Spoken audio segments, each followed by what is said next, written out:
Hey everybody, it's Aldo Gandhi, and I just want to let you know really quickly that our swag shop is reopened.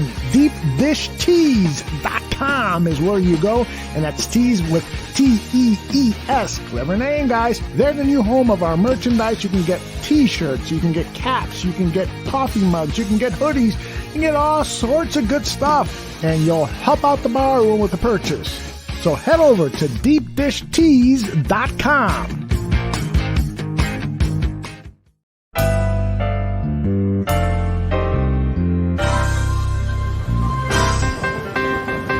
Look, I don't mean any disrespect. He just didn't play that well, not for a guy of his caliber. If they don't run the ball here, I'm going to vomit. I swear to God. I don't really have any recollection of that at all, but I guess perhaps I blacked it all out. You know, they won, but I'm going to be miserable all week because they stunk.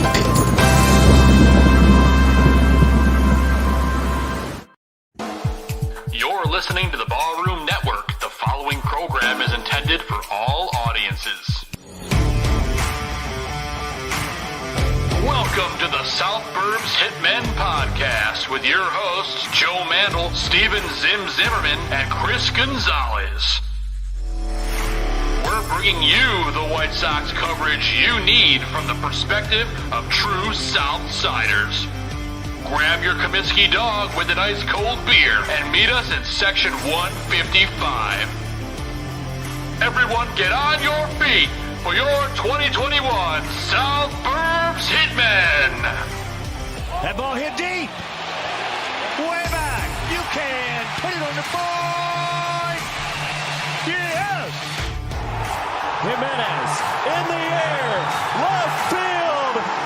He's your hero tonight. Thanks, Cubs. Over the head of Jenks. Uribe charges throws. Out! And the White Sox have won the World Series. Alexei. Yes! Yes! Yes! Yes! Yes! History! A perfect game by Mark Burley. And what an unbelievable play by Dwayne White. First pitch starts now.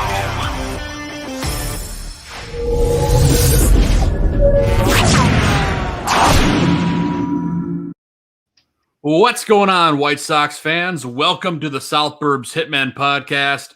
I'm one of your hosts, Joe Mandel, and I'm joined by my White Sox brothers-in-arms. I'm talking about Chris Gonzalez and Vinny Parisi, filling in for Zim, our buddy Zim, who is out he just had his first child. So congrats to Zim. And Vinny, we're so happy to have you. I totally muffed that, but let's just keep rolling. Gentlemen, I'll start with you, Vinny. How you doing, brother? I'm doing well. So Sox are in a little bit of a funk, so I could be better. But, I'm ready to rock and roll on this show. I appreciate that, man. We're looking forward to talking some more White Sox baseball with you. Chris Gonzalez, how are you feeling after the sweep from the Yankees? Feeling pretty miserable. I mean, I did enjoy a couple of days down in Texas, so I saw Travis in the chat, so I'm sure he would love to know that I was down in his home state enjoying, some time away. And the day I arrived, Kluber threw that no-hitter, so I was just ecstatic to see that, and not so much ecstatic for how the rest of the weekend went for the White Sox, but we'll get to that shortly here. But I'm definitely quite, ecstatic to be talking about, the White Sox on our show. I know last week Ozzy gave us some great content, but now we can focus on the show and give our own content to you guys. Yeah, that's right. Ozzy Guillen Jr. joined us last week. If you didn't catch it, you can head over to YouTube or anywhere you find a podcast and check that out. He brought the fire. I'll leave it at that. Check it out. It was a great show. But gentlemen, before we get into the meat and bones of our show, let's talk about some hot topics across baseball. Trey Mancini, gentlemen, let's talk real quick about this. I know it's not a White Sox thing, but it's a great story. He leads the MLB in RBI after defeating cancer last year. I mean, talk about a feel-good story. Vinny, tell me a little bit about this and how you feel about it. I love a good feel-good story. I like feeling good about humanity, let alone, we all love the White Sox, but I mean, we got the Orioles coming to town later this week, so we'll be able to see them. Trey Mancini's awesome. He's always been a great player, and it seems almost like ever since this happened to him, he wanted to take his game to another level just to prove he can get back. But at the same time, he's also been very humble in terms of, well, I've had this and I beat it, so how can I help other people who are going through it help themselves, be positive, learn from me?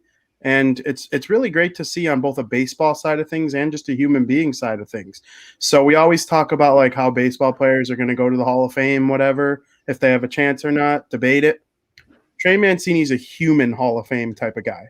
And he shows it on the field every single day. And then when he's not on the field and you listen to him speak, it's like, man, I want to be like that guy. It's not always good in our lives. We have different things we struggle with, whether it be, disease, stuff internally. And just to see a guy come back like that and make an impact is really sweet. It really is. Chris Gonzalez, final thoughts before we move on. Yeah, to tag along what Vinny just said. I mean, we all remember, I think Rizzo battled leukemia was it? And we all saw the career he's had from battling back from, his own health issues. But Trey here, we're going to get to see him this upcoming weekend with Baltimore coming in. So it's kind of one of the reasons why I added to the show. But, it's just quite the remarkable story. He's leading the league in ribbies and up there in home runs. So you just love to see guys, produce like that after they battle their own, health issues or anything personal. And heck, he could even be a trade asset at the deadline if that's one way you want to go about it with him. He certainly can be. And, speaking of teams we're going to be playing this week, we're playing all bird teams, gentlemen. we get the Cardinals and then we get the Orioles. And, I think it's hard to talk about this weekend without talking about how ice cold these bats have been over the last, definitely the Yankees series. It's no surprise, though, to me, and that's the one thing I want to highlight and see what you guys think about. The Yankees pitching lights out. Their bullpen, arguably the best in baseball. It's no surprise to me these bats have gone cold.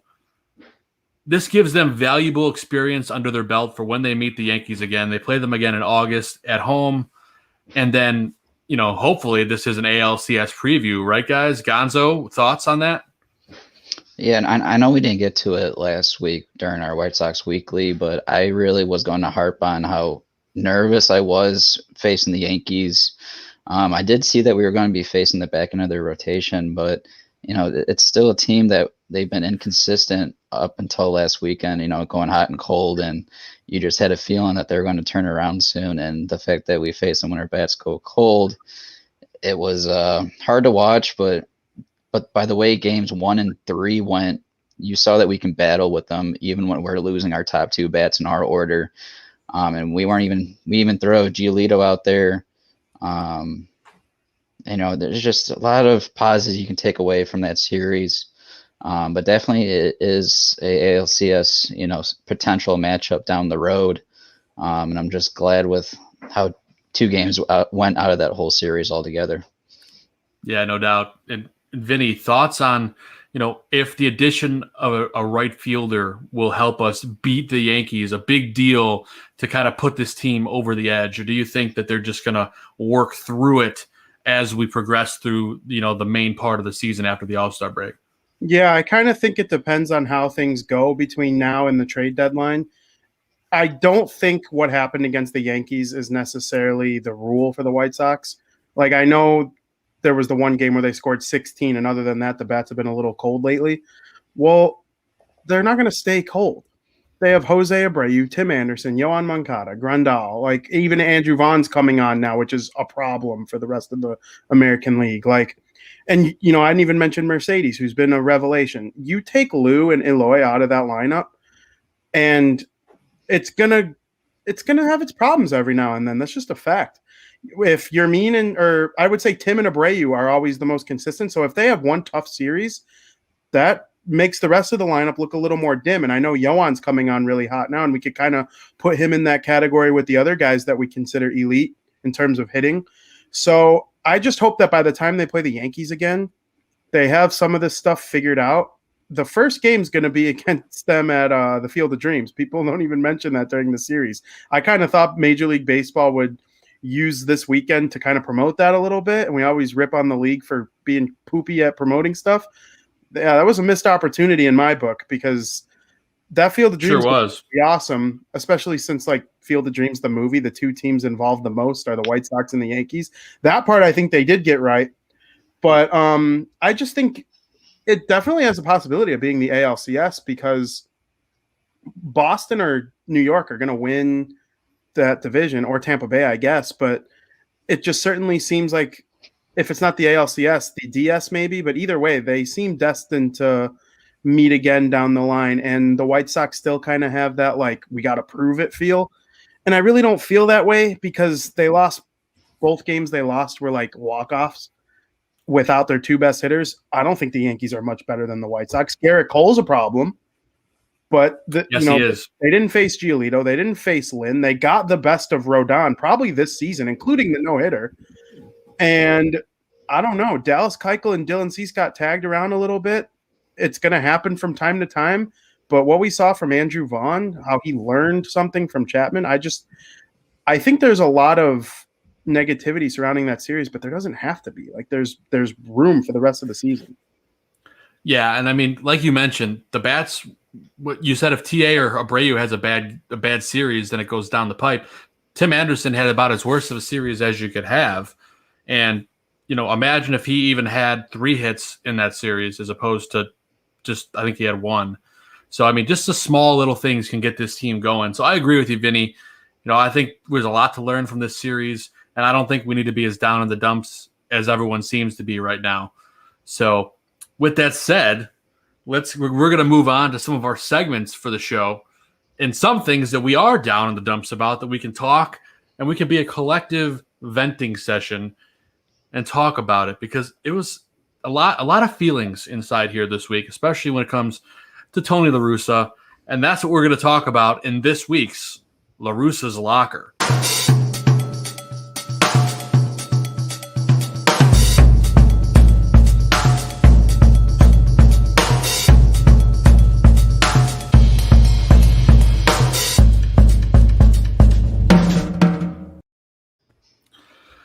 Ah, yes, the hot topic of the week, gentlemen. So, during Game 1 versus the Twins, Sox are absolutely murdering them. It's the top of the 9th. A utility player is on the mound. It's 3-0, and Yermin Mercedes gets a take sign from Tony La Russa. He decides to swing. He hits a home run, runs up the score a little bit. You get some of the Twins players' panties in a bunch, Tony La Russa comes out and says it was the wrong thing to do. There's going to be consequences, yada, yada, yada. Come up to the next day, the Twins throw behind Mercedes. It was a slider. It wasn't going to seriously hurt him, but they threw behind him, and the pitcher got ejected. I have a little audio clip here from our buddy Tony La Russa talking about what he thought about the Twins throwing at Mercedes. Let's take a quick listen, and then we'll discuss after. Umpire's opinion, it wasn't obvious to me. Guy threw a sinker, and it didn't look good. So I wasn't that suspicious. I'm suspicious somebody throws at somebody's head, and then I'm not suspicious. So I don't have a problem with how the Twins handled that. He doesn't have a problem with how the Twins handled that. Talking about your own player, the day after you berated him for not following your signs, you got to stand up for your team, guys. Am I the only one that thinks this here? I know a lot of Twitter and Sox Twitter agrees. There's a lot of people with differing takes. But Chris Gonzalez, what's your take on this? As far as this press conference goes, this is the only aspect out of it that I don't agree with Tony on, just because, like what you're saying, Joe, you have to have your players back in this moment. Granted, I can understand a lot of the aspects out of this where Tony would be upset, but that's a moment that you have to have his back.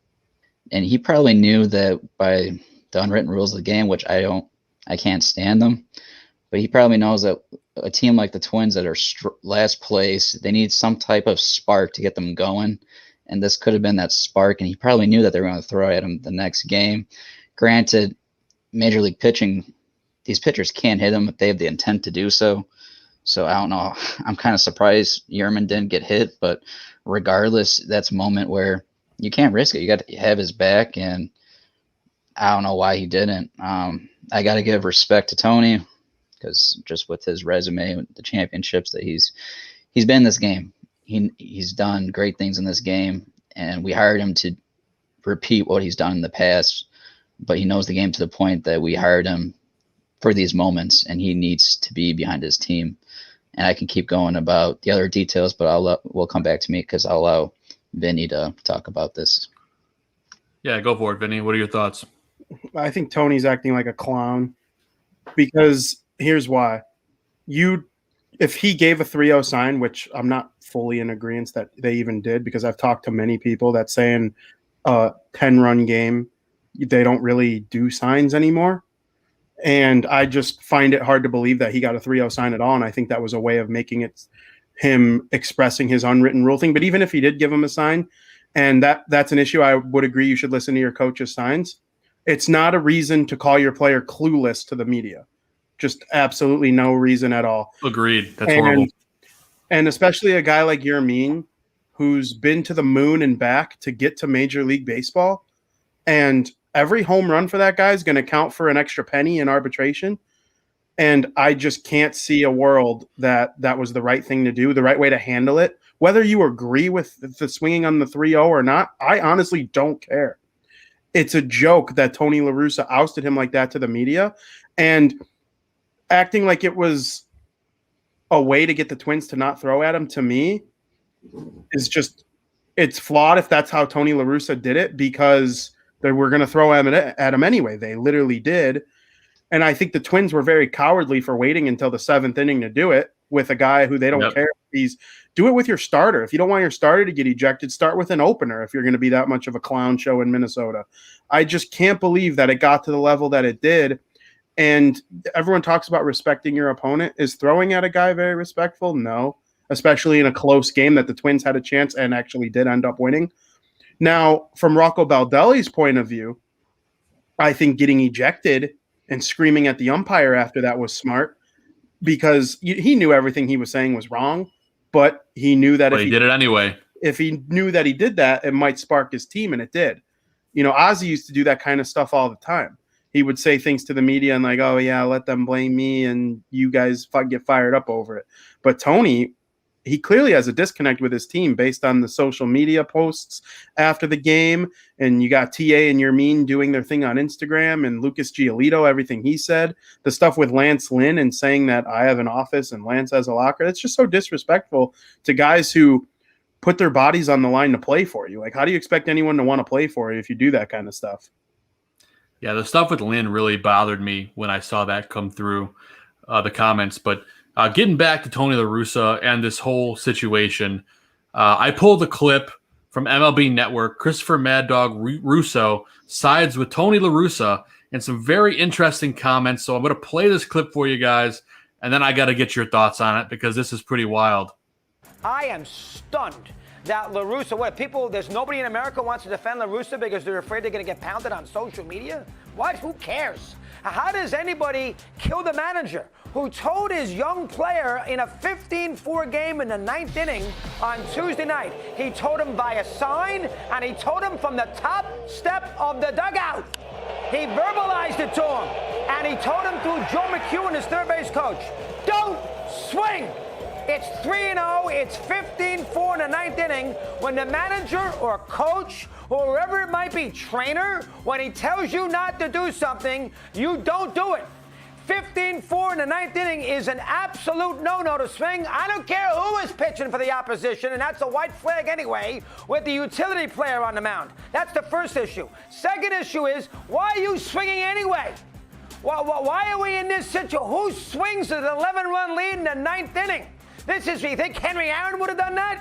How about Paul Molitor? How about Willie Mays? I mean, the game is over. Get the heck out of there. Take a couple of pitches at least. I mean, a home run there means absolutely nothing. Nobody cares about some meaningless home run. And don't give me, as I heard on radio for 2 days, I don't want to hear about contract. The kid is a long way away from arbitration. And I certainly don't want to hear about a Twins rally in the bottom of the 9th inning. They're down by 11 runs. I heard people say, well, the game isn't over yet. You never know. What do you mean you never know? It's 15-4. The game is over. And why would you want to rile up the Twins anyway? They're dead as a doornail. They're dead as a doornail. Vinny, I'm going to toss it to you first because I can see the look of disgust on your face. What are your thoughts on Christopher Mad Dog Russo's take here? I would do anything to have Mad Dog on any of my shows so I can debate him. So if our bosses ever want to help make that happen, we should do that because I think everything he said is wrong. And he literally made my own points for me. You're up 9. You never seen a 9-run inning? Have you ever watched baseball before? Yermin Mercedes isn't anywhere close to arbitration. What are you talking about? Like, do some research, Mad Dog. He's literally up for arbitration after this year, I believe. Yep. And like, you think Tony La Russa is yelling at the top of the stairs, "Hey, you're mean. Don't swing." What? No. Just I don't think Tony has yelled at all in his last 5 years, except for maybe when he got pulled over. Yeah. I'm a Hall of Fame baseball guy. That's a story for a different day. I truly believe that there was no 3-0 take sign in a 9-run game. And if there was, sure, he should have taken it. But to act like the game is over, I will give you that argument, Mad Dog. The game is not over. I watched a game literally, I can't remember exactly what season it was. They were winning by 8 in the 9th inning, and the Royals came all the way back and walked them off. Are you kidding? You've never seen that happen?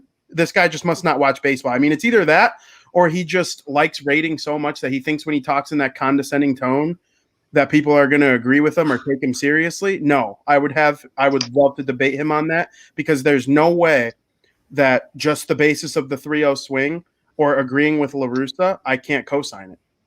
Yeah, the only part of the entire thing that I agreed with is why do you want to light a fire under the Twins?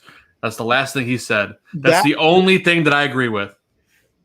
And like just the stuff about his contract. I can't get over that he said that, even though like he's going to need to sign a contract.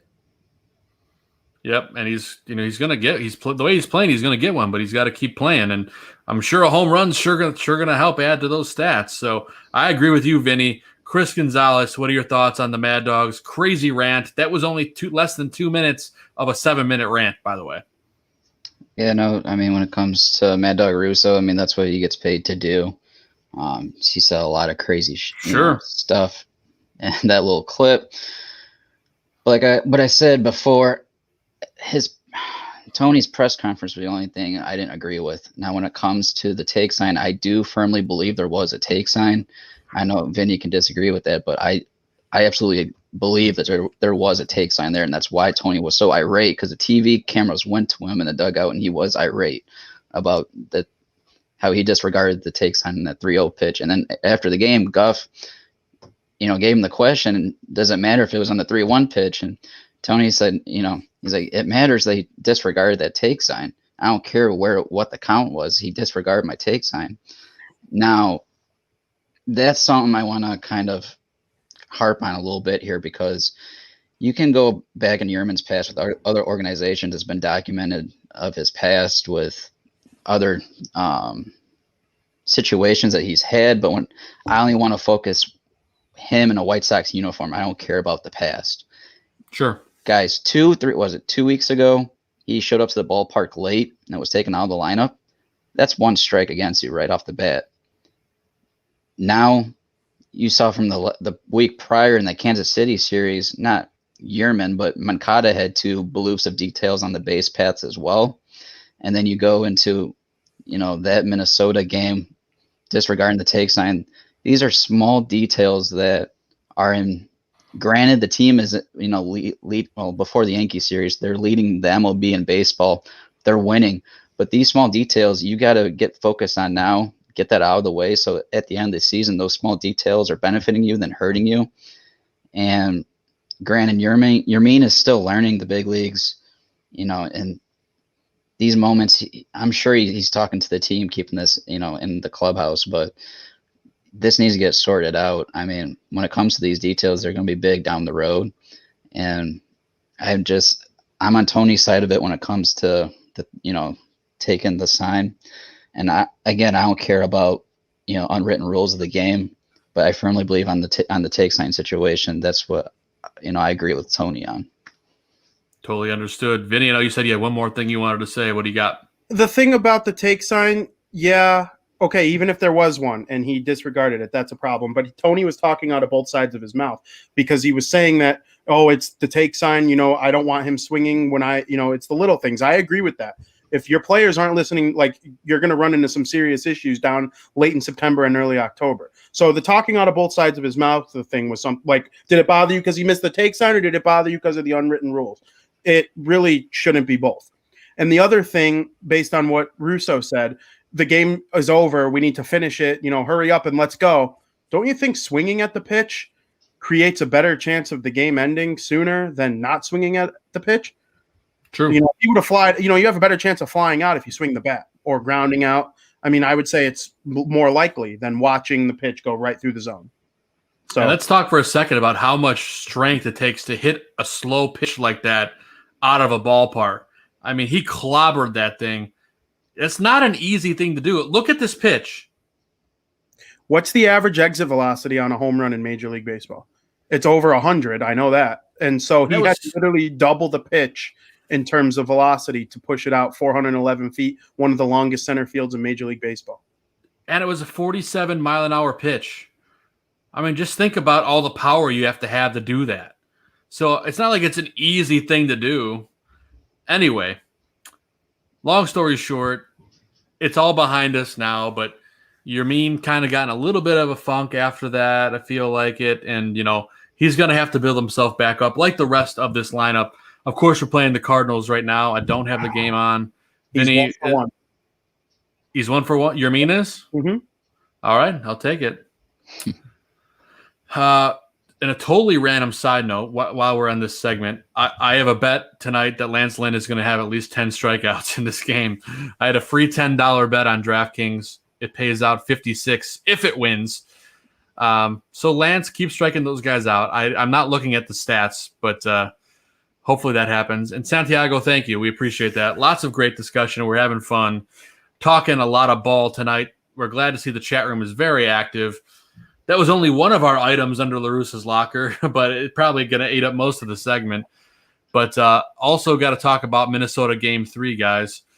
Now, this is the game that he went back to Hendricks to get the save, and then he let Gio go 8 innings and prove his dominance. First off, it's great to see Gio hurling the ball like the way we know he can. And secondly, it was good to see Hendricks get back on track. Again, it didn't work out last time we saw him, but it was still good to see that. Vinny, what were your thoughts on seeing Giolito come back to a dominant form? You know what? I was never too worried about Giolito just because when you look at the grand scope or when you look at it from a bird's eye view, it looked kind of ugly. You see the ERA, the record, if you don't watch the games, that looks ugly. But there was the one bad inning against Boston where he gave up 8 in the first inning. And then I think he gave, or maybe it was 7 in the first inning and then the 8th in the second inning. It wasn't a good day. And then he had the game where he had a win lined up against the Detroit Tigers. And he was left in with 110 pitches. And I really don't mean to just harp on Tony La Russa the entire episode. I'm not trying to do that. But when things like that happen, they happen. And he was left in. And after the game, he says he was out of gas. He gave up the 2-run bomb. It was a good outing for him until he was left in after 110 pitches. But guess what? ERA doesn't care how many pitches you threw or what the situation was. It's a hard number. So I think from nitpicking, you could kind of see that it was coming for Giolito, and it did. I mean, he shut them down, had a great game, it was a long outing, and the offense got him just enough runs to take care of business and get him the win. And going forward, there's not a guy on the staff that I would rather in a big situation. I know Lynn has had a better year so far this year, and even Michael Kopech is probably the most talented pitcher in the organization from my perspective. But Giolito, he gets angry and he puts his glove in front of his face and he looks like he's going to go out there and hurt someone. That's when that Giolito's on the mound, he's one of the best the White Sox have had in the last That's who you want. So I'm happy to see that it's going that way, and I'm interested to see how he's going to attack this Cardinals lineup. Yeah, man, me too. I'm looking forward to that as well. Chris, before we move on here, thoughts on Giolito and coming back to dominance? I was fired up about it. Well, I would only say, Vinny, don't forget about Rodon as well and that those pitchers. But yeah, for sure. To go back, let's be honest. This is what I've been waiting for Giolito, is executing down the stretch when you're going through the lineup for the third time. You've been talking about it for weeks, Gonzo. Yeah, and to go back with kind of what Vinny was saying, yeah, you can go back to the Boston start and say that inflates your ERA, but I'm more detailed than that. I'm a pitcher, in high school. That when I love the game of baseball, I'm focused more on pitching. And Giolito, it's just crazy to see that him finally come around, because that's like I've been arguing for weeks. And we need that if he's going to be our ace, and he proved that once, but we need that consistent outings from him, because from that Boston start, he had three, I believe, and he had 3 starts where he didn't get past the 5th, and you're not going to see aces like Garrett Cole not getting past the 5th. So, and that's why I go back to Lynn and Rodon. Those guys have been acting like our aces, eating up innings, saving our bullpen, but we're going to need our actual ace. And I was worried for, because this is Tony's first year with this roster, and this is Grandal hasn't had, had 1 season with Giolito, but there's not really much familiarity beyond that. So I needed to see him step up and prove himself with this team that we have right now. And I'm glad I saw that, because that was Wednesday's game, and I landed in Texas. I got to watch the end of that game, and I was just so happy that he made it to the 8th inning, and that Tony stuck with him. And when I go back to that, the outings after Boston, what Vinny was talking about with, blaming Tony there, we talked about it, Joe, on the previous episodes, I thought Giolito was giving excuses, because I believe that he needs to execute in those situations. Oh yeah, because he's going out there. That's what he's paid to do it, and being our ace, that's what we expect of him. So I'm just beyond happy that he, finally went out there, put that performance together, and that only gives you confidence as a pitcher, to, given that you have those vibes to go to your next start with that confidence, and that's what we love to see. We do love to see it, and another thing that we don't love to see, I'm going to go back to La Russa's locker here, is Moncada sliding into first base last week when he could have ran through that. That's actually the game that I was at. That was last week, but we wanted to talk about it since we didn't get a chance to mention it. If he runs through the bag there, Gonzo, we were watching a sports science clip. Why don't you discuss that for a minute?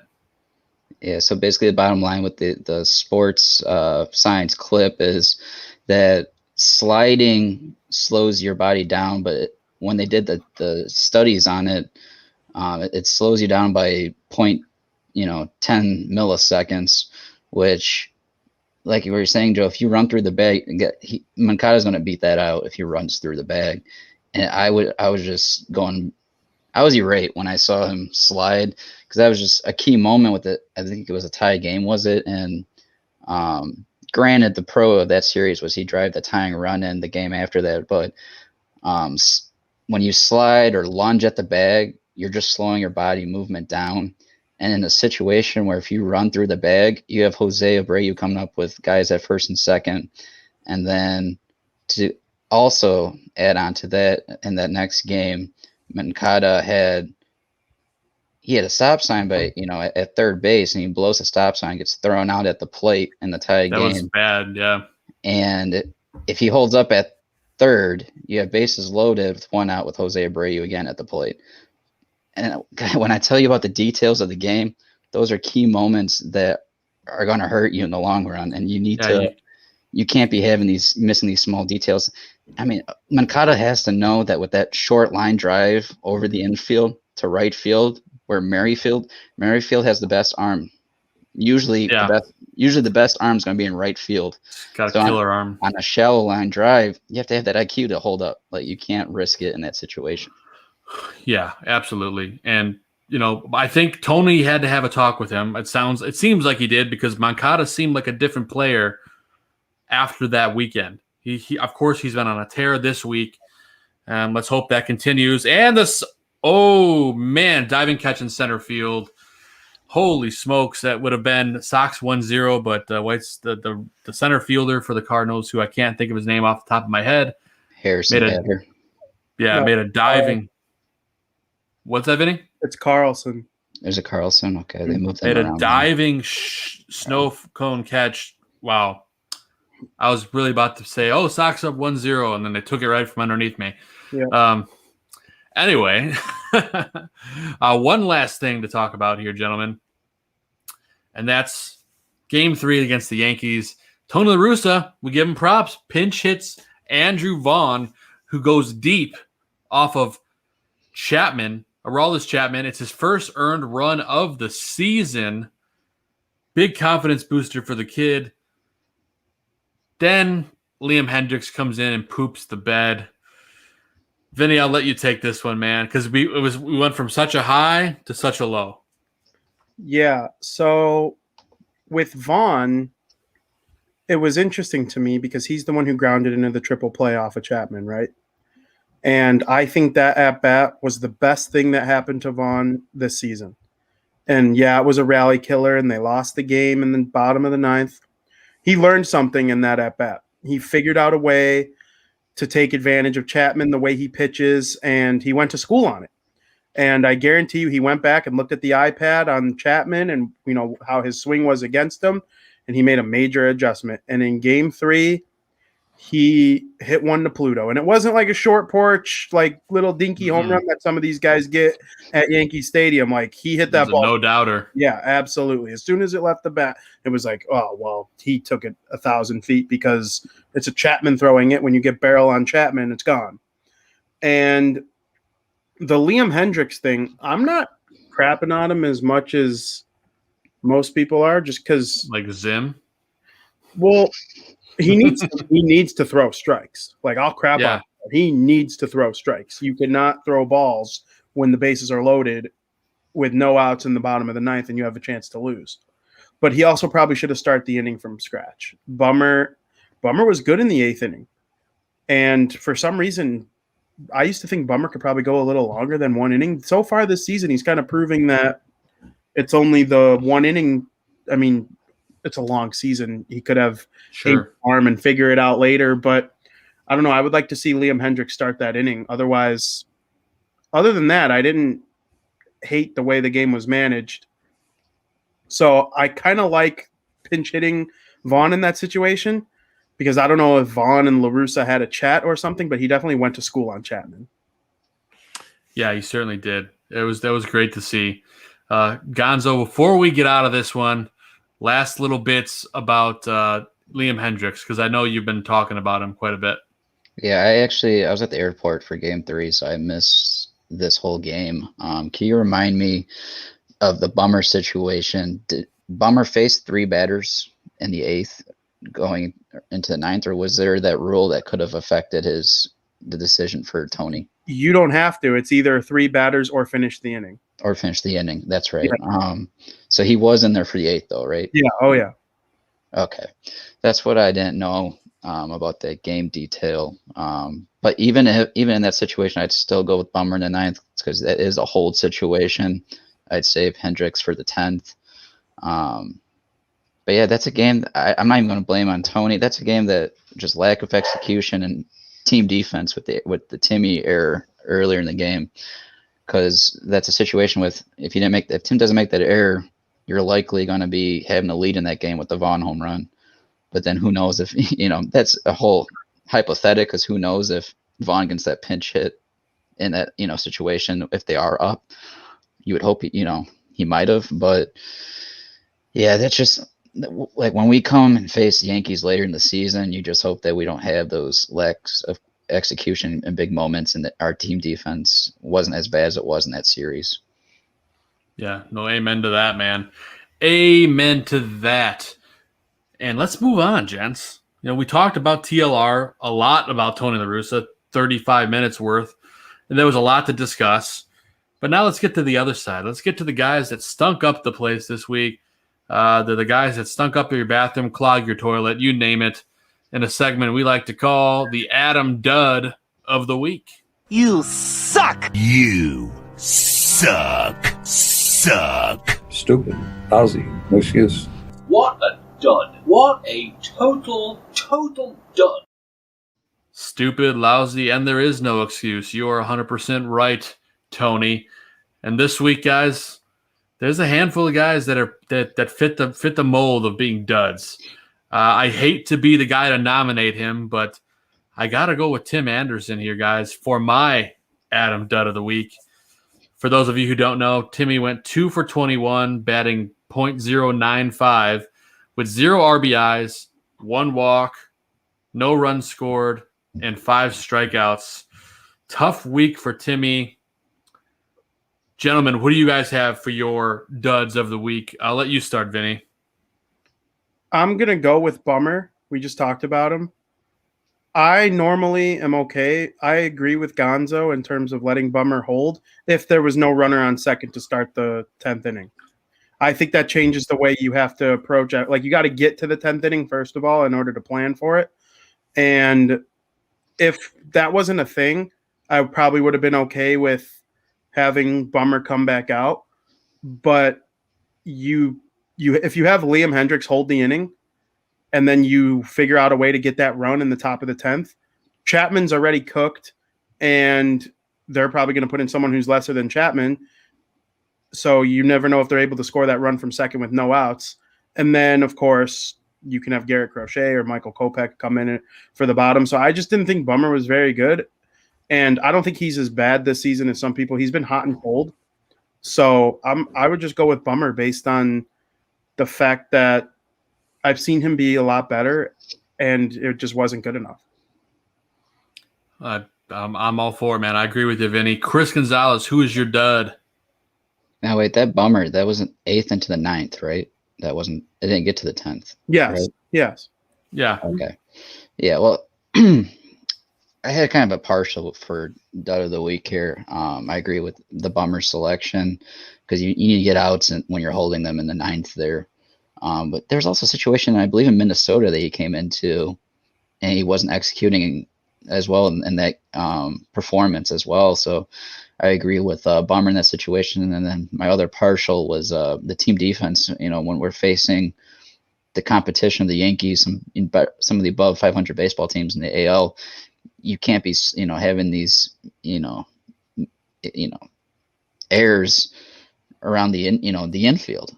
It was just, it's sad to see. And the combination of those is what I have for dud of the week. Absolutely, man. I'm going to give an honorable mention to Andrew Vaughn. I know we were just praising him for that home run against Chapman. But for the week, Vaughn went 1 for 14, batting .071, only with the home run and 1 RBI. And he had the double in the Monday game, I believe. Well, that's the last 7 days, so I guess technically it must not be counting. I'm just using the White Sox website for the last 7 days statistically. But all he had was the 1 home run and the 1 RBI and 1 run scored and 5 strikeouts. So I'm happy this came late in the week so we can kind of build on it coming into this. But honorable mention to Andrew Vaughn. But ton of guys were cold this week, so let's hope that they start to get red hot. Right now, Lance Lynn's dealing with 1 out, top of the 4th with a man on first base. So we'll see what happens. Still scoreless, gents. Lots to talk about. Lots more coming on the show. But before we get into our Put It on the Board segment, we're going to do a quick commercial break, and we will be right back. Guys, it's Peggy Kaczynski. I retired early from my 20-something career as a sportscaster, covering the Bulls, the Bears, the Blackhawks, the Cubs, the White Sox, and really every other college and high school team in Chicago. So what do you do after that? Well, you start a podcast. That's what I did with my teenage son, Jason. And the result is The Sportscaster and Her Son. Yes, I'm the baby boomer, a mom. We don't get along. We don't have a lot in common, but we both share a love for sports. And we always have great sports conversation. Even better, our guests in the interviews. So come check us out. We're on Podbean and the Barroom Network, or really wherever you get your audio. The Sportscaster and Her Son podcast. See you there.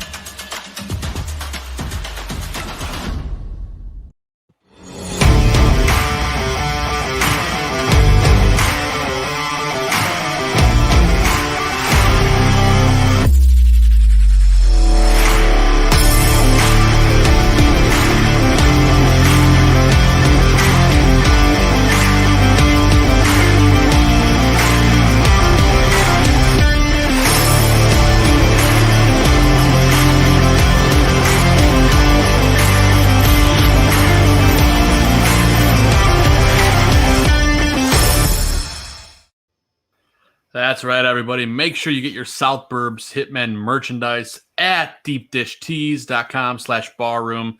Tons of great stuff going on over there from all the great shows on our network. You can get stuff from the Barfly Tailgate Show.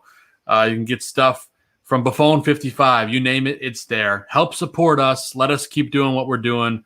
We love you guys for at least listening, tuning in. And the swag looks pretty sweet, too. You can look stylish while you do it. So don't forget, go check that out and support us. And, of course, check out the podcaster and her son, Peggy Kaczynski. Absolutely a legendary name here in Chicago. We hope to have her on a show here in the near future. That would be great to have her on the show. How about that, gentlemen? Vinny, wouldn't that be a fun interview? Absolutely. That's a great podcast with Peggy and her son. I used to know Jason through work, so it's actually really cool to see them having success here on the Barroom. It's a beautiful thing, and it's a small world after all, according to Walt Disney. And with that said, gentlemen, let's talk about the good stuff this week, the stuff that got us fired up, the stuff that gets you right in the feels. I'm talking about the Put It on the Board segment. Ball hit deep. Way back. He looks up. You can put it on the board. Yes! That's right. We're talking about the good, and the gooder. That's right. I'm great at grammar, gentlemen. Let's talk about stuff that got us fired up this week. Vinny, I'll toss it to you first to talk, man. What got you going this week? Who was your player of the week that just got your blood boiling? Carlos Rodon. This man, like we talked about earlier with Trey Mancini, I just love a good story. And, certainly Carlos Rodon didn't battle cancer or anything like that, life-threatening. I'm not trying to compare the two stories, but I am trying to compare, like, the good feelings I feel with watching him play, because he was in a dark place in terms of his career. He looked like he might not even get a major league shot, and, the White Sox ended up giving him one. And then when the White Sox did give him one, it was like, hey, if you're not better than Reynaldo Lopez, you're starting in AAA. So it's a great story to go from having that kind of a deal in place to start the season to being a legitimate Cy Young candidate right now. You look at the numbers and you could compare him to guys like Garrett Cole. So it's going to be interesting to see how far he takes it this season, if he's able to be in that top 5 Cy Young level.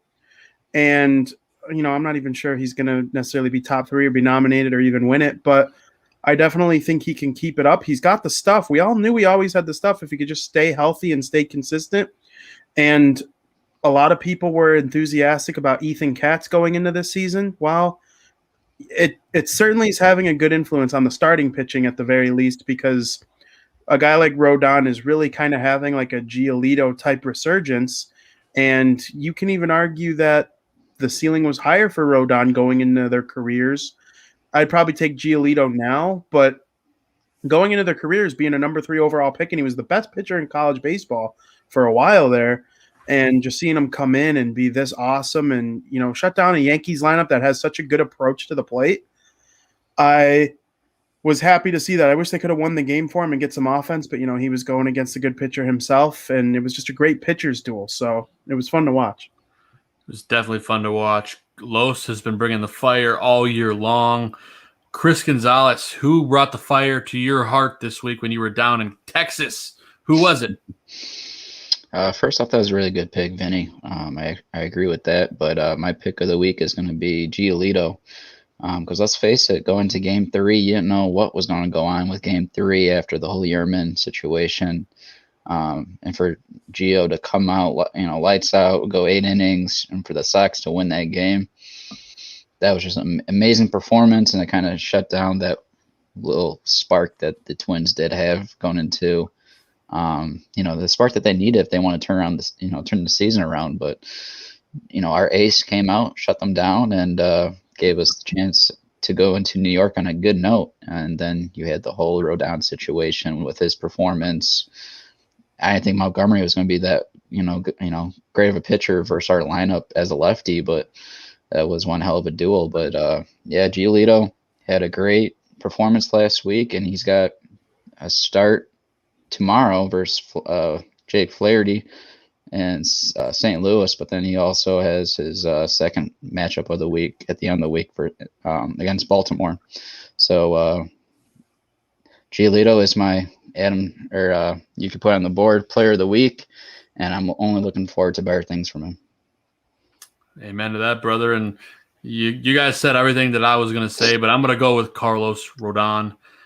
He's just been absolutely dominant in every facet of the game. He looks like a different pitcher out there. And I'm also going to give credit to Ethan Katz because I think he's done absolute wondrous work with Carlos. And you just see the way he carries himself. It's like watching a different pitcher out there, at least from what we've all seen Carlos over the years with his injuries and all this and that. I just pray that he can stay healthy because if he can, I agree, Vinny. I think he's a legit threat for this Cy Young if he can keep pitching this way. I just hope he doesn't get hurt somewhere along the line. But nonetheless, Los, you're bringing the fire every single week, man. And I love it. I love to see it. I couldn't pick any offensive players this week because nobody really did much beside Moncada. And then even he only had 1 RBI for the week. So it goes to Carlos. And with that said, man, let's get into our put it on the board part of our segment. And I'm sorry, our pick to click point of our segment. I can't talk today. My brain's all over the place. But last week, let's go over our picks really quick because I'm going to say mine last because I feel really good about it. Zim went with Billy Hamilton. There they are at the bottom. Gonzo went with Andrew Vaughn. Vinny went with Tim Anderson. And I went with Yoan Moncada. Let's read the stats from all those gentlemen real quick. Tim Anderson went 2 for 21, batting 9.095, 0 ribbies, 1 walk, 5 strikeouts. Andrew Vaughn, 1 for 14, 0.071, a home run, 1 RBI, a run, and 5 Ks. And Billy Hamilton went 0 for 4 with a strikeout. And Moncada went 5 for 15, batting .333 with an RBI, 6 walks, which I love to see out of Yoan, getting on base with a good eye. And then, of course, he had 5 strikeouts and 2 runs scored. It's a miracle, guys. I have won a pick to click. Finally, this far into the season, it only took 8 weeks for me to win. That's why I have a beer tonight because I gotta, celebrate somehow. Cheers, Gonzo. Hey, you're drinking my drink of choice from our beer episode. Very nice. The 312 Shandy, and Vinny's got some Miller Lite or some mystery substance, probably Red Bull inside that cup. He's not going to answer the question. That's a. Oh, I'm keeping it confidential. It's strictly confidential. That's okay. No. You can use your imagination, and we'll come back to that later. But beside the point, I have finally won. I'm victorious. So yay to me. I was feeling generous this week, so I let our buddy Steven Zimmerman make the first pick for Pick to Click heading into next week. And, of course, he is going to go with my guy from last week, Yoan Moncada. He's going to ride the hot hand. I don't blame him. So Zim is going with Yoan Moncada. And I am going to continue to ride the hot hand of Jose Abreu. I have not picked him all year long, so I'm going to take Jose because why not? I haven't had the chance to because I haven't won anything. Of course, the week I pick him, he's probably going to do absolutely nothing. But nonetheless, Jose Abreu it is. Vinny, who are you taking this week? I would like to take, first of all, congrats on your first win. Thank you. I feel great about it. Yoan Moncada is on a 500 on-base clip over the last, I think, 16 games or 16 plate appearances. It was 16-something. He's been on fire. Yeah. I'm going to make my pick this week, and I'm going to take the Yerminator. He is, I believe he's 1 for 1 so far in this game today. It doesn't count towards this week's pick to click, but it certainly is a good sign that he's going to break out of his, I don't want to say funk because he's not really in a funk. He's just not as productive as he was. So I think Yermin's going to tag a couple baseballs this week and get back to focusing on the game rather than all the drama that's gone on around him. I love the pick, man. He's going to silence the critics. And last but not least, Chris Gonzalez, who currently leads the standings here. He's won 5, which is unbelievable to this point. What are you going to do? Who are you picking? So I'm definitely going to take the stats from today because I'm going to need them with this player. And Zim is going to be happy for me because I'm picking a pitcher. And I'm going to pick Lance Lynn because of his 2 starts this week, both versus St. Louis and Baltimore. But yeah, Lance Lynn is going to be my pick to click for the week. And he's going to be the guy that's going to eat innings up, save our bullpen, and the guy that is always clutch whenever Tony's his manager, it seems. I love it, man. So to recap for everybody, my pick to click for the week is Jose Abreu. Gonzo is going with Lance Lynn. Vinny's going with the Yerminator. And Zim is riding Yoan Moncada. So as we speak, Yermin is up to bat for you, Vinny, right now. We'll see what he does. I think I have a delay. I'm probably behind you. And he's probably no longer up to bat, if I had to guess, based off the look on your face. I'll be quiet. Yeah, I'll be quiet. I'm sure I'll find out here in a second. But nonetheless, those are our picks for the week. Now we're going to go ahead and move into our next segment. We're going to talk about a hot take or a conversation that us White Sox fans need to have as Yermin flies out to right in a segment we like to call the Guaranteed Take.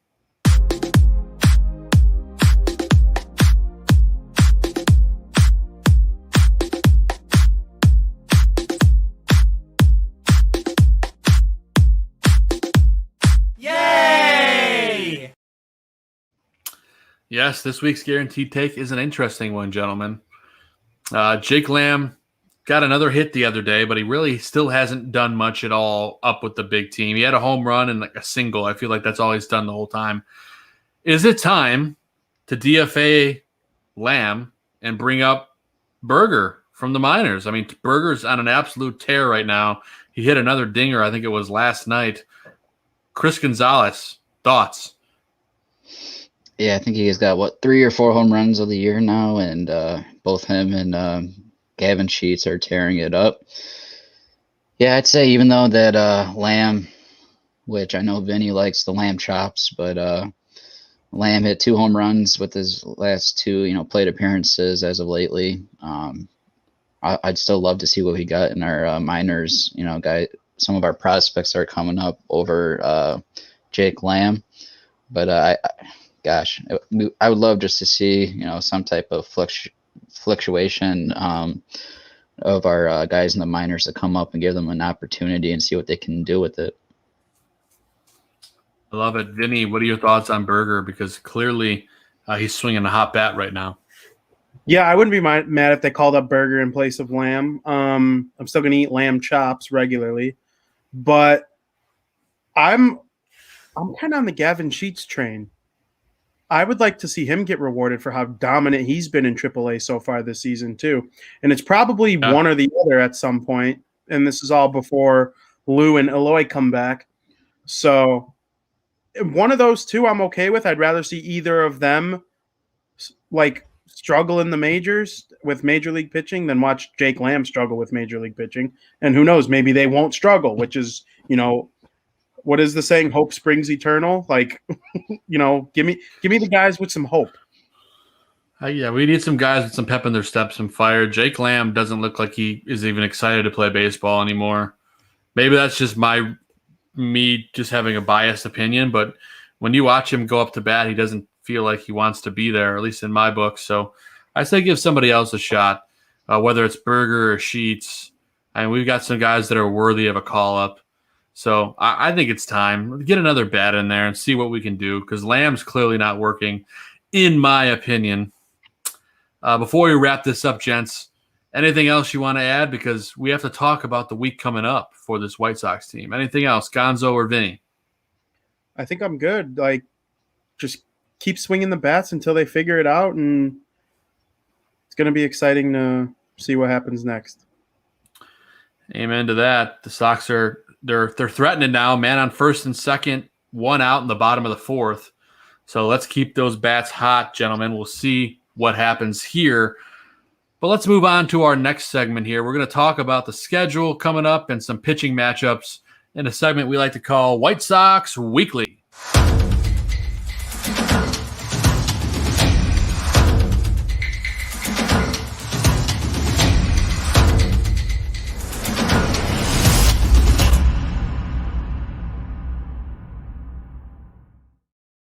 And we are moving along, gents. We are talking about the week coming up. And as I alluded to in the beginning of this show, we're battling birds all week long. We get to play the Cardinals, and then we get to play the Orioles. So let's take a quick peek at the upcoming schedule and see what we got going on. All right, so it looks like we get the Cardinals for 3, Orioles for 4, and then boom, stuck next Monday, a week from today on Memorial Day, we're playing the Cleveland Indians. So, big series coming up for the White Sox. Chris Gonzalez, what are the things that you're looking at over these 2 series that you want to see the team build on? Yeah, well, first I'll go through the pitching matchups because, like I said, let's do it. I'm a pitcher at heart, so I always love the pitching matchups. That's why I always pay attention on. And as you know, Chet, tonight's matchup is Kim versus Lim. And, I really feel good about tonight's matchup. And obviously, it's still a tie game, I believe, right, Joe? 0-0? As of right now, yes. As of right now. Sweet. So that's even a duel in itself. But for me, the game of the series is going to be tomorrow's matchup with Giolito and Jake Flaherty, which both of them are well known with each other with their high school days. And our pitching coach, Katz, was both of their pitching coaches, so he knows them well. And I know the White Sox took a little group photo of the 3 of them before the game. But that's going to be an absolute gem of a game tomorrow. And kudos to everyone that's going to end up going to that game, because that's going to be a great game to see. And then on Wednesday, it's going to be Grant versus Rodon. Or Gant versus Rodon, my bad, not Grant. Gant's an interesting pitcher. We saw him in the shortened season. He had a good game against the Sox. So let's see if we can get a little revenge on him. The ERA's, or not the ERA, he's got some good stats for this season. So it's interesting to see. But Rodon, which I don't know about, both of you guys, but Rodon's not getting any love from the, MLB Network or basically anyone around baseball. They always seem to forget him, and it's sad to see because he should be up there, as among of the top, AL pitchers, or really just pitchers around the whole league in general, with the performance that he's had this year. And then going around, their top hitter is Nolan Aronado right now, batting .291, 10 home runs, 32 ribbies. So he's going to be a bat to keep an eye on in this game. And as far as their bullpen, I really like Alex Reyes. Really live arm that he has, and a vibrant with his stuff. Keep an eye on him. I really loved when they brought him up. But yeah, keep your eye on him. He's a really great arm. But to go to that Baltimore series, 4 games, and it's going to be Steven Zimmerman. I don't know if his uncle is in the league, but Cease is going up versus Zimmerman on Friday. And then Keuchel and Matt Harvey, which you remember the dark horse days with him and the Mets.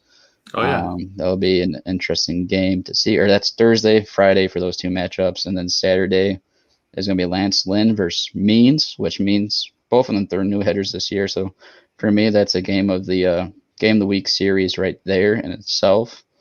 And then on Sunday, it's going to be Gio versus Creamer. I have no idea who Creamer is, but it'll be interesting to see what what lineup of ours shows up on Sunday to go off against him.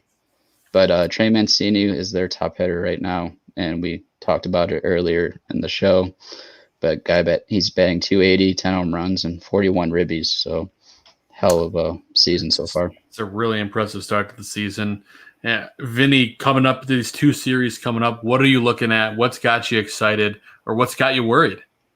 The Cardinals, they have good pitching, and the White Sox bats are cold right now, but it's also it works both ways there. The White Sox have great pitching, and the Cardinals bats haven't been anything to write home about so far, and especially over the last couple of games, they scored like 4 runs in 3 games against the Cubs and lost that series. So it's going to be interesting to see how that one shakes out. I expect them, it sounds cocky, but I expect them to take care of the Baltimore Orioles.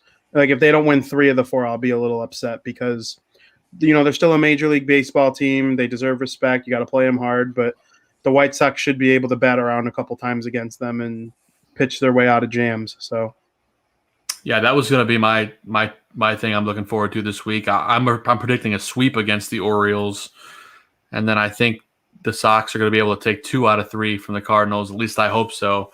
They're going to be close, hard-fought games. These might be 2-3 of the best games you'll watch all year long. They're definitely going to be pitchers' duels, in my opinion, and that's what you're seeing right now in this White Sox game. So I think you're going to continue to see that, and you're going to see it all year long with the White Sox. Our pitching staff can stick with anybody. So that's what I'm excited about heading into this upcoming week. But before we close things out, guys, we have a fun topic for the end of the show we want to talk about. And chat room, before we get to it, why don't you tell us what yours are? We're going to be talking about our favorite managerial ejections ever. And that's saying a lot. There's been some pretty good ones over time. I love seeing a manager get tossed. It gets me fired up. It gets the crowd fired up. There's nothing like it, really. The best ones are when you see fights break out afterwards, too. Those are always fun. But I'm going to go ahead and lead off with mine first. But chat room, don't forget, let us know your favorite manager ejections. And but we're going to lead off with mine. And I had to go with Ozzie Guillen because he's simply the best, most animated.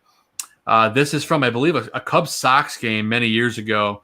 And Ozzie didn't like a foul tip that was called fair. And then I think Alexi Ramirez got tossed out at first or tagged when it should have been a foul ball. But make sure you pay attention here. He kicks the catcher's glove, too. It's so much fun. Let's take a look at Ozzie getting ejected. This is great. Drops down, breaking ball. That ball was foul. Well, not according to James Hoy. That ball was foul.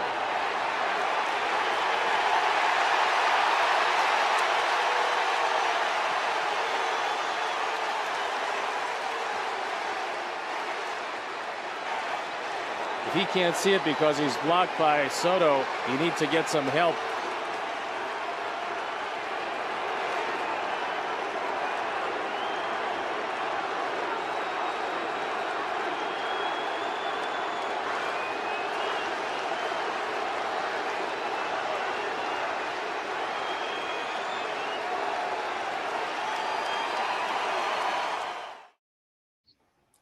Ozzie was just the best, guys. I mean, what are your memories of Ozzie? I remember him getting tossed like that all the time and going crazy during the post-game press conferences.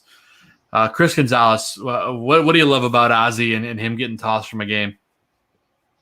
I mean, as you can tell in that game, Sox were down 6-3 to the crosstown Cubs, and those series are always lively. And when you're down like that, those are the moments that you might spark a team, and you just love to see Ozzie in those moments trying to pick up the team and just have really the team's back. And granted, the umpire probably missed that, but I don't blame the umpire because I know what the details of being an umpire are, and what you have to focus on during the pitch, and there's a lot of things you have to keep your focus on, and you'll miss, it's just human, you're going to miss things. But I love that, clip that you showed, Joe. That was a really great ejection there. Appreciate it, man. Vinny, favorite or memory of Ozzy, or just memories that you have in your brain? Well, first of all, that clip was hilarious because he kicks Giovanni Soto's mask to the other side of the little behind home plate area there, and Soto can't help himself but to laugh. Like, it's just funny. And he just goes and gets it without saying anything. Like, yeah, you're right. You kicked it. All right, let me go get it. But no, Ozzy, he was just, he ended the curse. I honestly think I love him more than I love myself because he led the White Sox to a World Series championship. It was the first that anybody either it's the first of anyone or someone who remembers the Cubs' last World Series before that is very, very old. Most living people, that was the first Chicago World Series in their lifetime. And it's good to have that. And I give him a lot of credit for it. He pushed the right buttons. We talked about it. Outside of Frank Thomas, who was injured and barely played, there's not a single Hall of Famer on that team. And he just constructed the perfect lineup and the pitching and the small ball and everything he preached, they practiced. And, Ozzy will forever hold a special place in my heart as a baseball fan. Yeah, amen, man. Ozzy is my favorite manager of all time. And we got an update. I only got 3 strikeouts after 5 innings from Lynn, so I'm probably going to lose that bet, but that's all right. But let's get to your guys' favorite manager ejections of all time. Chris, let's cue up yours. Why don't you talk a little bit about it, and then we'll pull up the clip. Yes, my manager was Philip Wellman. He's probably one of the most known ejections, definitely in the minor leagues, but as we're about to cue up here, he's got some amazing things that he throws out there for the entertainment of the crowd. And, we'll take a little peek here, but it's I love it. I know everyone else will too. Yeah, and this is one of those all-time classic ejections. I think when you're talking as a fan, when you think of managers getting ejected, this is the clip that comes to mind for me. Let's walk us through it, Gonzo. Well, this isn't the Wellman. That's all right. Let's toss it to. We got it queued up, so this one is actually going to be Vinny's. So we'll just do a quick 180. Vinny, why don't you jump in and talk about your favorite manager ejection? Yeah, for sure. So Noah Syndergaard is on the mound, and he throws behind. I honestly don't even know who that is hitting for the Texas Rangers, but it is the Texas Rangers, right? I never even no, it's the Dodgers. And Terry Collins just comes out and he starts screaming at the umpire. And then, he gets ejected quickly. And then another umpire jumps in, the one who's currently talking to Syndergaard, and he starts yelling profanities. You can listen to the clip on YouTube to hear what they actually say. This is a family-friendly show. But it's certainly really funny. And obviously Thor and Collins don't agree with the ejection. They don't think he did it on purpose, which is kind of similar to the You're Mean one. It's like you don't know if it was on purpose. There was history between the Mets and the Dodgers earlier in the series. And the thing I like most about this clip is Collins saying, "You put our blank in the jackpot," a word to describe your rear end. And it just makes no sense. Like what does it even mean, Terry?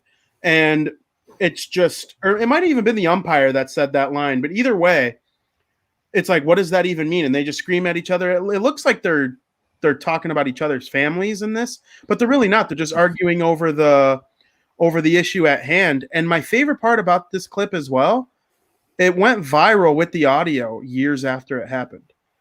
And, I love a good viral meme, and the Mets just seem to always be involved in these when it comes to baseball Twitter too, which is really funny. But it was just certainly an enjoyable manager ejection, and it had it all. It had previous beef between the two teams. And at the time, it's a really good pitching matchup. I mean, Thor, even to this day, when he's healthy, he's one of the best pitchers. So it's just a good one to watch between two National League rivals. It is. And can you imagine if they did a bad lip reading to that? That would be hilarious, man. Oh, I could probably provide an A+ content one. You could come up with even a lighthearted topic, like make it where they're discussing their favorite place to eat. We should do that. Maybe we'll do that for one of our upcoming shows. We'll do a little bad lip reading for manager ejections. That could be fun. But now let's toss it back to Gonzalez. Gonzo, walk us through your favorite ejection, because this is classic. Yeah, well, here comes Coach. Well, here he tossed him right away. So, oh, yep, there he is. All irate, and he's already into it. And, yeah, this is a tough situation when you're an umpire and the emotions are high and intense.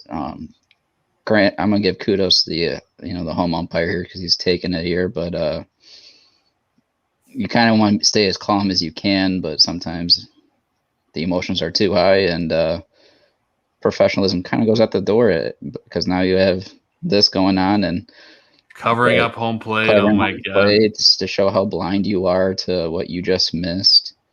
Draws a giant play.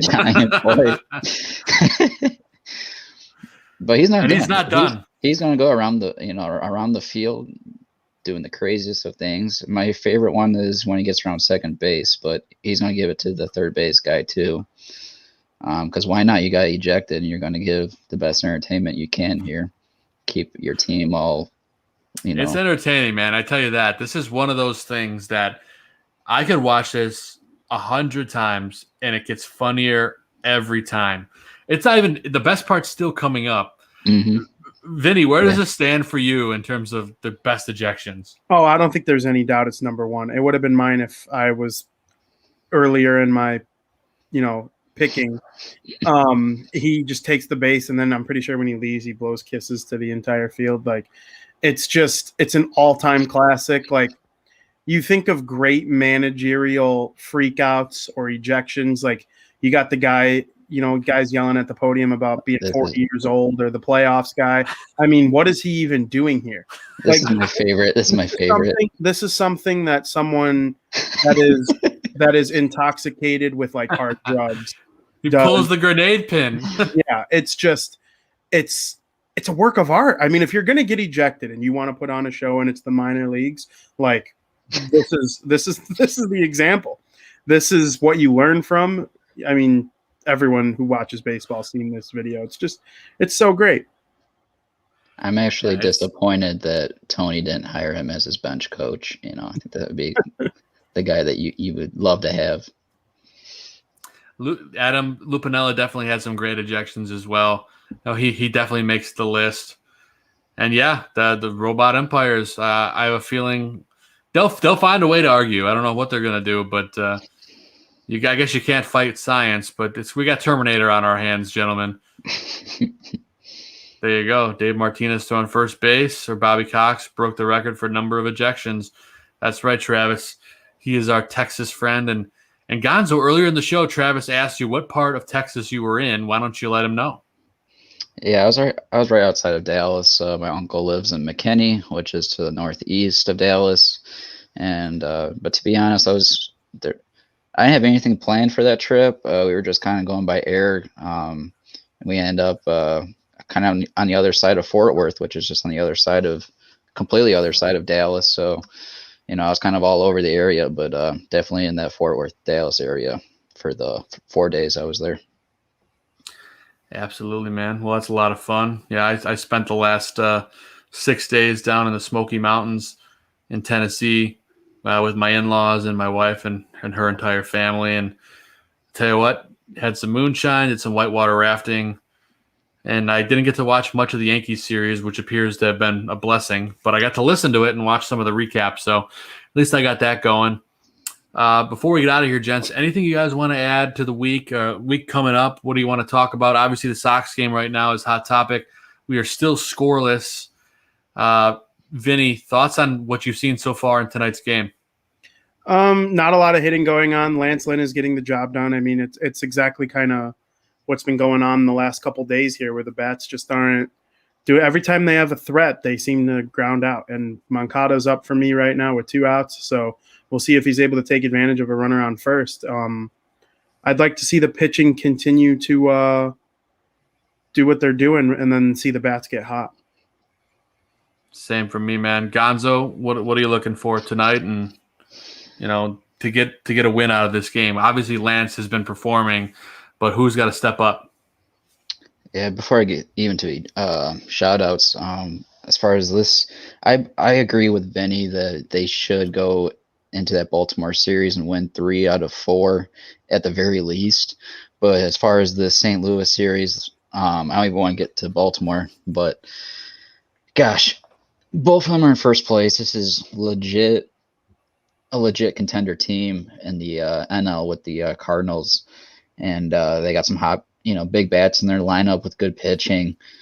This is a series that you want to prove yourselves when the bats went cold, and just to get back on the winning mojo again, and they can separate themselves in the division just by winning the series, depending on how the other division games go. But I have to give kudos to St. Louis because they don't get their farm system. They don't get enough praise, but they really get the most out of their prospects. And yeah, it just seems like every year they bring up some prospect that you just didn't really hear about, and he just comes up and gives them the uttermost production. And a guy like Carlton that made that diving catch? They brought him up last year, and very close to when we played him at home, and he had some good at bats in that series. And just in general, it's a great organization that they get the most out of. Definitely going to be a fun series. Looking forward to watching the rest of it. And one thing we talked about this week, gents, via text message that I forgot to bring up that I thought would be great to end the show on. We were talking about manager ejections, but what's the over and under for how many times Tony La Russa gets tossed this season? I personally can't see him getting tossed at all, so I'm going to set the over and under at 1. What do you guys think? And I'm going to take the under over 1. I don't think he gets ejected at all. Vinny, thoughts on TLR possibly getting ejected this year? Yeah, even if you set it at 0.5, I'm taking the under. I don't think he's going to go out there and scream at 76 years old. I mean, he might. He is the active all-time leader in managerial ejections, which is pretty funny. But, I mean, that's like breaking the passing record in football when you play for 25 years. Like, duh. But, yeah, I don't think he's going to. He seems to have the mindset that he's not going to argue with the umpires. He already said that once, which is also kind of hypocritical since he is the active leader and has argued with people's calls multiple times. But, I'm with you. I say 0. I love it, man. Gonzo, dude, what do you think, man? I'm going to be the contrarian here. I think he's going to get ejected. I think it's only going to be once, but he's going to get ejected. And especially when the restrictions are starting to loosen up at the ballpark with attendance. Now we at 60%. I think it's going to be later in the year. I know Chuck said, or he predicted that it was going to be against Kansas City. And we saw how the flares kind of sparked between the two teams 2 weeks ago, or even Minnesota when we play them again. But I think it's going to be a divisional game. It's going to be a moment where I think he's going to foresee that the team needs some sparks, and he's going to go out there and give it all 70 years worth of an argument. So that's what I see, and he'll hopefully be entertaining, but maybe he'll pass out at the plate and they'll have to roll him out of there. But there you go, brother. I love it. We'll see what happens. I'm looking forward to that. And now we've reached our shout-out segment of the show before we get out of here. But I'm going to go ahead and start things off. Of course, I want to shout out my wife and my dog, Maverick. I love you guys. I love our little family. And then I also want to give a shout-out to our buddy, Greg Braggs Jr., a big supporter of ours. Of course, I used to co-host Shy Fans in the Stands with him. He loves to support us and everything that we do. Obviously, he's a Cub fan, but he sent us a funny little video on Twitter today. Of course, he's a Cub fan, so this is the rare instance where he's rooting for the White Sox. Let's pull up that video clip. He wanted to sing us a song, and I thought maybe we should play it on the air because it was epic. So let's take a quick look and listen to that clip. Let's go, go, go, White Sox. We're with you all the way. We'll never forget the way you fight in da-da-da.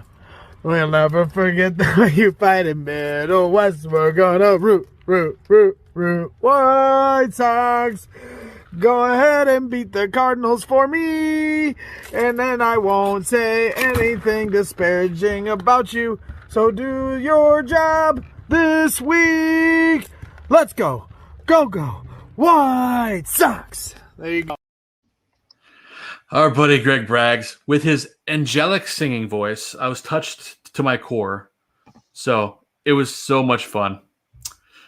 Greg, thanks, man. We always appreciate your support. If you haven't checked out Braggs in the stands, you're living under a rock. And spoiler alert, when it comes to Cubs Sox time, we might be doing a little cross promotion on the show. So look forward to talking to Greg. Sox Cubs. Him and I always do a bet. I won last year, so I got him to wear a Sox jersey to the Cubs Sox game last year, or at least Cubs Sox weekend. So fun stuff. So that's my shout-outs. I'm going to stop talking. I'll toss it down to you, Vinny. What do you got shout-outs, my friend? My shout-outs are always pretty simple. It's my girlfriend, Hannah, I love you, and my mom, dad, and brother. Those are the people that mean the most to me. I have plenty of family that supports me, and I love all of them. But those four in particular, I can't count. I love you all. I love it. Chris Gonzalez, what do you got for shout-outs, man? Yeah, I got several. First and foremost, I'm going to thank, or really shout out my uncle and aunt from Texas for hosting the trip that Sarai and I went on to down in Smapet. We always appreciate your hospitality. Also, want to shout out a guy I went to high school with, Jason Narazza. He messaged me with high praise for our show, guys, and when I saw the notification, it's been years since I saw him, and I just love to see those messages that we get. Also for our Twitter people, Gabe Silva, thanks again for the shout out on Twitter. I know he ranked us as his number one of his rankings for Sox shows. Love to see that. And then also Jimmy at bringing Soxy back. He also shouted us out last night. Appreciate it, Jimmy. And that would be my shout outs. We appreciate everyone that tunes in, watches the show, stays with us, follows us on Twitter, reads Vinny's articles. If you're not reading Vinny's articles, go check them out on Southside Showdown, and of course on Fanside at Windy City. He's all over the place. Did I miss anything, Vinny? I feel like I always miss one. No, you nailed it. Follow at Sox Showdown on Twitter and at the Windy City FS. We're always cranking out Chicago sports content. Yeah, make sure you check that out. And make sure you guys tune back in next week. We will be here. I think we're planning on doing a Memorial Day show. We'll get back to you on what the time is. But we're looking forward to seeing you all next Monday to talk White Sox baseball. And we can't wait until then. So for the South Burbs Hitmen, I'm Joe Mandel. That's Chris Gonzalez. And with Vinny Parisi, we will see you guys next week. We can't wait to talk more White Sox baseball. And go watch this game. Lance Lynn's pitching really well. Go White Sox.